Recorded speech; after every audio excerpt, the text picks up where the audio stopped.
high tide in Urbanna, and the Urbanna town marina. You can see the big water dog.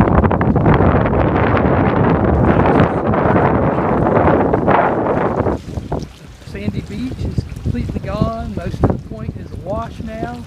You can see the red clay coming in. As I pan around, you'll see that we no longer live on an island. They built a marina in the middle of a lake. So there's a picnic table. Both the seats are gone. You can see the water splashing up through the dock. So it's probably 3 feet or more deep in the end.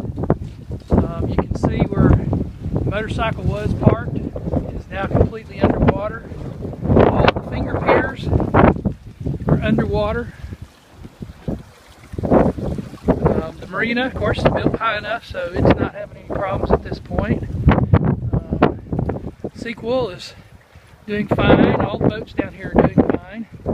The only way to get here is to drive, and then, as you can see by Reflections van from Mad Cat, they even had to get wet. So the concrete step is completely underwater.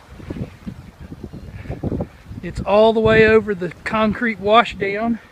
Up by the pump out there, salt and pepper, they're doing fine. Seems to me that they kind of take the water like a duck. Oh, they are ducks.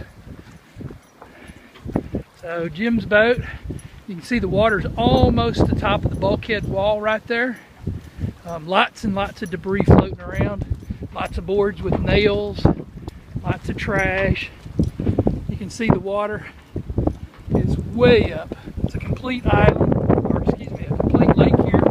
There is no dry ground to speak of. I can't get to any, so I'm pretty much stranded. Some of these finger piers are a little bit higher, but it is officially high tide, so as you can see, she is wet. It's all tide. Dinghy dock is completely underwater. Boards are floating out of the dinghy dock. Here's some more trash floating up. The road itself is completely underwater. The bridge is completely underwater. That little spot right there before the bridge is the only high ground in the whole area. I've said it once, I say it again. It's a good thing they kept the oyster shells, because if they hadn't, they'd be replacing the mulch in the entire marina.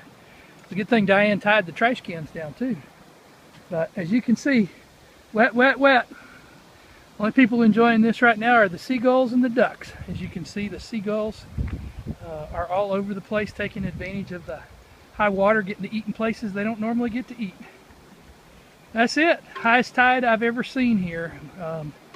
In part due to the hurricane pushing water in, but more than anything, just this constant wind we've had for a week to 10 days now.